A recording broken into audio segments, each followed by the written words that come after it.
नमस्कार दोस्तों, आइए जानते हैं उत्तर प्रदेश से जुड़ी आज की सबसे बड़ी और महत्वपूर्ण खबरें सिर्फ 10 मिनट में। लेकिन उससे पहले अगर आपने चैनल को सब्सक्राइब नहीं किया है तो अभी कर दीजिए। साथ ही वीडियो को लाइक करें और अपने जिले का नाम कमेंट में जरूर लिखें ताकि आपके जिले की हर बड़ी खबर सबसे पहले आप तक पहुंचे। तो चलिए आज की पहली खबर पर बात करते हैं। लेकिन उससे पहले एक खास बात, इस वीडियो को ध्यान से अंत तक देखिएगा क्योंकि कुछ खबरें आपके बेहद काम की हो सकती हैं। जैसा कि आप देख सकते हैं, आपकी फोन स्क्रीन पर एक हेडलाइन दिखाई दे रही होगी। हम सबसे पहले इसी बड़ी खबर पर चर्चा करने जा रहे हैं। तो दोस्तों तैयार हो जाए क्योंकि ये आज की सबसे बड़ी और जरूरी खबर है। आइए जानते हैं पूरी खबर विस्तार से। यूपी के बलिया में मिला कच्चे तेल का विशाल भंडार, आत्मनिर्भरता की ओर बढ़ेगा देश। उत्तर प्रदेश के बलिया जिले के सागरपाली गांव में oil and natural gas corporation ने कच्चे तेल का बड़ा भंडार खोज निकाला है। ये तेल 3000 मीटर की गहराई में मिला है, जिससे आसपास के किसानों को बड़ा फायदा होने की उम्मीद है। ये भंडार 300 किलोमीटर तक फैला हुआ है, जिससे भारत की ईंधन आत्मनिर्भरता को मजबूती मिलेगी। अधिकारियों के मुताबिक खुदाई का काम तेजी से जारी है और अप्रैल के अंत तक तेल सतह तक पहुँच सकता है। यदि परीक्षण सफल रहता है तो गंगा बेसिन के अन्य हिस्सों में भी खुदाई की जाएगी।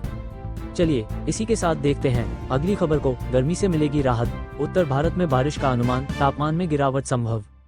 देश में मौसम का मिजाज तेजी से बदल रहा है और भारतीय मौसम विभाग ने उत्तर भारत में भीषण गर्मी की चेतावनी दी है।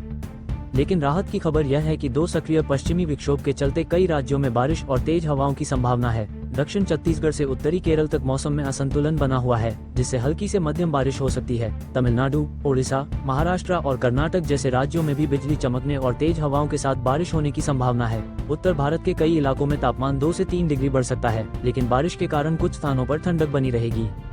अब इधर देखिए, अगली खबर आ रही है। अब यूपीआई और एटीएम से निकाल सकेंगे पीएफ का पैसा, जल्द शुरू होगी सुविधा। ईपीएफओ के करोड़ों सदस्यों के लिए बड़ी खुशखबरी, अब पीएफ का पैसा यूपीआई और एटीएम के जरिए आसानी से निकाला जा सकेगा। श्रम और रोजगार मंत्रालय ने national payments corporation of India की सिफारिश को मंजूरी दे दी है। मई या जून के अंत तक ये सुविधा लागू होने की उम्मीद है, जिससे पीएफ खाते की शेष राशि सीधे यूपीआई पर देखी जा सकेगी। पात्र सदस्य 1 लाख रुपए तक की त्वरित निकासी कर सकेंगे और अपने पसंदीदा बैंक खाते में ट्रांसफर कर पाएंगे। सरकार ने नियमों को आसान बनाते हुए शिक्षा, मकान और विवाह के लिए भी पीएफ निकासी के विकल्पों का विस्तार किया है। अब आगे एक और खबर को देखें दोस्तों। यूपी के शिक्षा मित्रों को समान वेतन की मांग, सरकार से बढ़ोतरी की उम्मीद। उत्तर प्रदेश के प्राथमिक स्कूलों में कार्यरत 1,43,000 शिक्षा मित्र लंबे समय से समान वेतन की मांग कर रहे हैं। वर्तमान में शिक्षा मित्र केवल 10,000 रुपये मासिक मानदेय पर काम कर रहे हैं, जबकि स्थायी शिक्षकों को कई गुना अधिक वेतन मिलता है। शिक्षा मित्रों का कहना है कि वे पूर्ण शिक्षकों की तरह ही पढ़ाते हैं, लेकिन उन्हें उचित वेतन नहीं दिया जा रहा। केंद्र सरकार के श्रम मंत्रालय के अनुसार कुशल मजदूरों को 24,500 रुपये तक वेतन मिलना चाहिए, लेकिन शिक्षा मित्रों को इससे भी कम भुगतान किया जा रहा है। सरकार से जल्द किसी ठोस फैसले की उम्मीद की जा रही है। चलिए इसी के साथ देखते हैं अगली खबर को। Mumbai Ahmedabad bullet train track पर हादसा, भारी गैंट्री गिरने से कई ट्रेनें प्रभावित।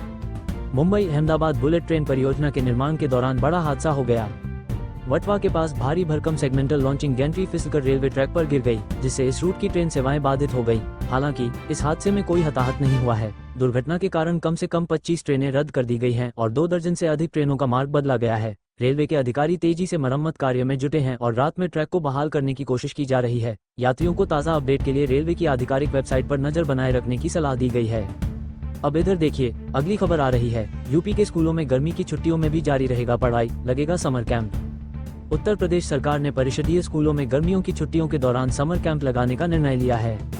मुख्यमंत्री योगी आदित्यनाथ के निर्देश पर शिक्षा विभाग ने इसकी तैयारियां शुरू कर दी हैं। समर कैंप 20 मई से 15 जून तक आयोजित किए जाएंगे, जिनमें बच्चों को खेल खेल में पढ़ाई के साथ अतिरिक्त गतिविधियों से जोड़ा जाएगा। इस पहल के तहत जीवन कौशल, योग, विज्ञान प्रयोग, कला, संस्कृति और पर्यावरण जागरूकता जैसी गतिविधियां कराई जाएंगी। सरकार इस योजना पर 200 करोड़ रुपए खर्च करेगी, जिससे बच्चों के शैक्षिकी और मानसिक विकास को बढ़ावा मिलेगा।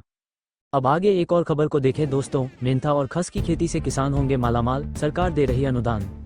किसानों के लिए खुशखबरी, पारंपरिक खेती की तुलना में मेंथा और खस जैसी एरोमेटिक फसलों की खेती से ज्यादा मुनाफा कमाया जा सकता है। बिहार सरकार ने इन औषधीय फसलों को बढ़ावा देने के लिए सब्सिडी देने की योजना बनाई है। केंद्रीय औषधीय पौधा अनुसंधान संस्थान के अनुसार मेंथा और खस की खेती से किसानों को दोगुना लाभ मिल सकता है। बिहार में इनकी गुणवत्ता काफी बेहतर है और इनकी मांग भी तेजी से बढ़ रही है। सरकार इस योजना के तहत किसानों को तकनीकी सहायता भी उपलब्ध कराएगी, जिससे वे अपनी आमदनी बढ़ा सकें। दिल्ली के किसानों के लिए बड़ी खुशखबरी है। मुख्यमंत्री रेखा गुप्ता ने अपने पहले बजट भाषण में किसानों को शानदार तोहफा दिया है। अब प्रधानमंत्री किसान योजना के तहत मिलने वाली 6,000 रुपये की राशि को बढ़ाकर 9,000 रुपये कर दिया गया है। इसका मतलब है कि केंद्र सरकार से मिलने वाले 6,000 रुपये के अलावा दिल्ली सरकार की ओर से 3,000 रुपये का अतिरिक्त टॉपअप मिलेगा। किसानों को इस राहत का लाभ लेने के लिए किसी अतिरिक्त प्रक्रिया से नहीं गुजरना होगा। जो किसान पहले से इस योजना का लाभ ले रहे हैं, उन्हें ये राशि सीधे उनके खाते में मिलेगी। अब बात करते हैं उत्तर प्रदेश की, जहां निवेश का माहौल और भी बेहतर हो रहा है। राज्य मंत्री कपिल देव अग्रवाल ने कहा कि अब यूपी अपराध और भय मुक्त राज्य बन गया है। प्रदेश में 24 घंटे बिजली, बेहतर सड़कें और एयर कनेक्टिविटी के चलते विदेशी निवेशकों का आकर्षण लगातार बढ़ रहा है। बिजनौर समेत पूरे उत्तर प्रदेश में निवेशक उद्योग स्थापित कर रहे हैं। मंगलवार को आयोजित एक मेले में मंत्री ने कहा कि यूपी जल्द ही $1 ट्रिलियन की अर्थव्यवस्था बनने जा रहा है। प्रदेश की जनता का समर्थन और सरकार की सुशासन नीति के चलते यूपी देश की अर्थव्यवस्था का इंजन बन रहा है। अब बात करें सड़क निर्माण की, तो योगी सरकार ने इस क्षेत्र में भी ऐतिहासिक प्रगति की है। बीते 8 वर्षों में प्रदेश में हर दिन औसतन 11 किलोमीटर नई सड़कें बनाई जा रही हैं, जबकि 9 किलोमीटर सड़कों का चौड़ीकरण और सुदृढ़ीकरण किया जा रहा है। अप्रैल 2017 से अब तक 32,074 किलोमीटर ग्रामीण मार्गों का निर्माण किया गया है। इतना ही नहीं, 25,000 किलोमीटर सड़कों को चौड़ा और मजबूत भी बनाया गया है। मुख्यमंत्री योगी आदित्यनाथ ने गाँवों को शहरों से जोड़ने के लिए विशेष प्रयास किए हैं, जिससे शिक्षा, चिकित्सा और व्यापार की पहुँच आसान हो गई है। राजनीतिक हलचल की बात करें तो यूपी में बीजेपी के ओबीसी विधायक सरकार के खिलाफ मोर्चा खोलते नजर आ रहे हैं। गाजियाबाद की लोनी सीट से विधायक नंदकिशोर गुर्जर अधिकारियों पर गंभीर आरोप लगा रहे हैं और डिप्टी मुख्यमंत्री केशव प्रसाद मौर्य खुलकर उनका समर्थन कर रहे हैं। इस घटनाक्रम ने 2027 के चुनावों से पहले यूपी की राजनीति में हलचल मचा दी है। क्या बीजेपी में आंतरिक खींचतान सामने आ रही है या फिर यह एक राजनीतिक रणनीति है? इसका जवाब आने वाले दिनों में साफ हो जाएगा। युवाओं के लिए भी अच्छी खबर है। यूपीएसएससी के माध्यम से वन रक्षक और वन्य जीव रक्षक के कुल 708 पदों पर भर्ती की जाएगी। इन पदों के लिए इंटरमीडिएट पास अभ्यर्थी जिनकी उम्र 18 से 40 वर्ष के बीच है, आवेदन कर सकते हैं। भर्ती प्रक्रिया में लिखित परीक्षा और शारीरिक दक्षता परीक्षा शामिल होगी। ये पद लेवल 2 के अंतर्गत आते हैं, जिनका वेतनमान 19,900 रुपये से 63,200 रुपये तक होगा। और आखिर में बात करें प्रयागराज में होने वाले बम्पर रोजगार मेले की। अगर आप नौकरी की तलाश कर रहे हैं तो 26 मार्च को प्रयागराज क्षेत्रीय सेवायोजन कार्यालय के जिला पंचायत सभागार परिसर में आयोजित होने वाले इस मेले में जरूर पहुंचें। यहां नेशनल और मल्टीनेशनल कंपनियां हिस्सा लेंगी और 750 पदों पर भर्तियां करेंगी। हाई स्कूल, इंटरमीडिएट, स्नातक, ITI, बीटेक, MBA और अन्य डिग्री धारक अभ्यर्थियों के लिए यह एक सुनहरा अवसर है। तो दोस्तों, ये थी आज की कुछ महत्वपूर्ण खबरें और जानकारियाँ जो आपके लिए बेहद उपयोगी साबित हो सकती हैं। ऐसी जानकारी आपको शायद और कहीं एक साथ न मिल सके, इसलिए रोज की ताज़ा खबरों के लिए हमारे चैनल को सब्सक्राइब जरूर करें और वीडियो को लाइक नहीं किया तो लाइक करें। साथ में अपने जिले का नाम कमेंट में लिखें ताकि आपके जिले से जुड़ी हर जानकारी आप तक पहुंच सके। धन्यवाद। जय हिंद, जय भारत।